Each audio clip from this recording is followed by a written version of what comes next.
Ya. Assalamualaikum warahmatullahi wabarakatuh. Kembali lagi bersama saya Eliska Wahyuni dari STK PGRI Sumatera Barat. Di sini saya akan menjelaskan tentang tekstur dan jenis lapisan tanah.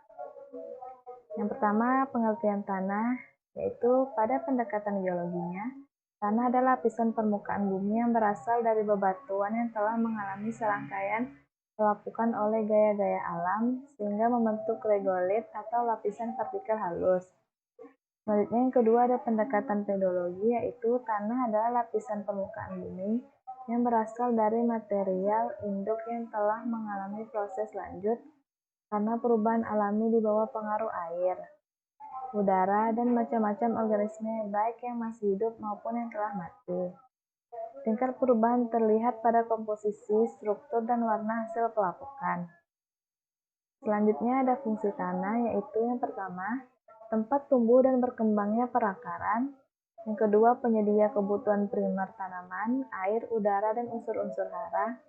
Yang ketiga, penyedia kebutuhan sekunder tanaman, zat-zat pemacu tumbuh, hormon, vitamin, dan asam-asam organik. Antibiotik dan juga toksin anti hama, yaitu enzim yang dapat meningkatkan kesediaan hara.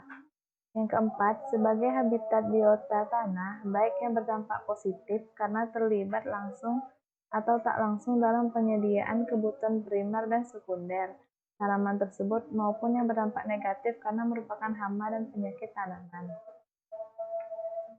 Selanjutnya ada tekstur tanah, di mana tekstur tanah ini memiliki tingkat kehalusan tanah yang terjadi karena terdapatnya perbedaan komposisi kandungan fraksi pasir, debu, dan liat yang terkandung pada tanah.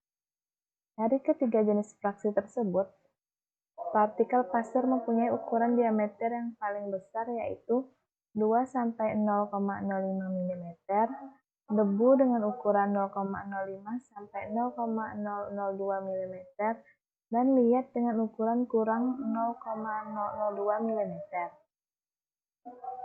Di sini tekstur tanah di lapangan dapat dibedakan dengan cara manual, yaitu pertama, apabila terasa kasar, terasanya sangat jelas, tidak melekat dan tidak dapat dibentuk bola dan gulungan, maka tanah tersebut bertekstur pasir.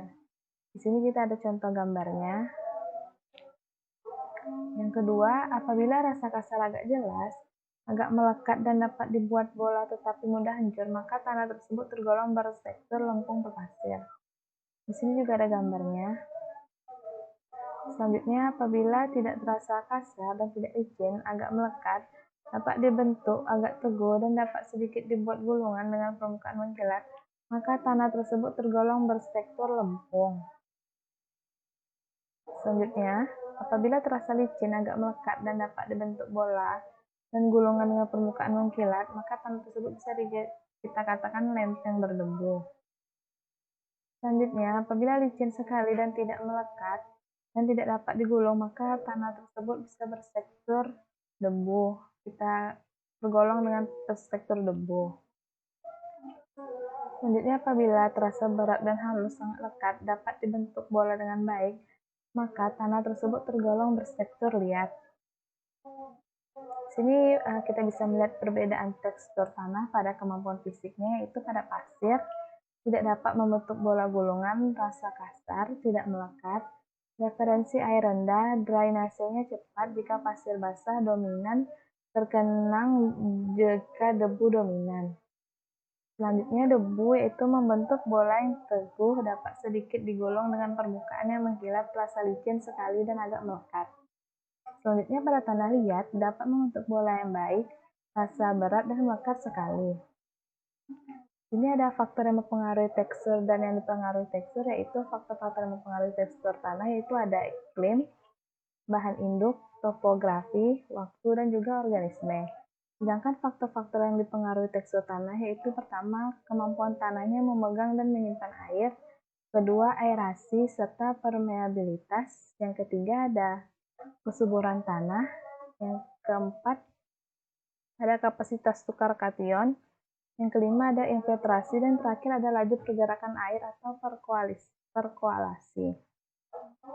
Selanjutnya struktur tanahnya, itu di sini struktur tanah tersebut terbentuk melalui agregasi berbagai partikel tanah yang menghasilkan bentuk atau susunan tertentu pada tanah.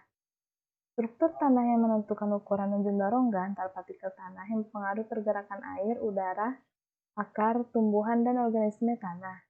Beberapa jenis struktur tanah adalah remah, butiran atau granular, lempeng, balok, prismatik, dan juga tiang. Di sini kita bisa lihat pada lapisan tanah itu di sini lapisan tanahnya ada O, horizon A1, ada horizon E, horizon B, horizon C, dan juga R bedrock, di mana keterangan masing-masing mempunyai keterangan di mana O selasa atau sisa-sisa tanaman OI dan bahan organik tanah. Sedangkan yang A, horizon mineral bareboard tinggi sehingga berwarna agak gelap. Sedangkan yang E, horizon mineral yang telah bereluviasi atau tercuci sehingga kadar bord rendah tetapi pasir dan debu, kuarsa, dan mineral resisten lainnya tinggi, berwarna terang. Ada horizon B, di mana alluvial atau horizon tempat terkumulasinya bahan-bahan yang tercuci, dan horizon di atasnya atau akumulasi bahan alluvial. Sedangkan pada C, lapisan yang bahan penyusunnya masih sama dengan bahan induk dan belum terjadi perubahan. Sedangkan yang R atau yang terjadi paling bawah sekali itu merupakan bahan induk tanah.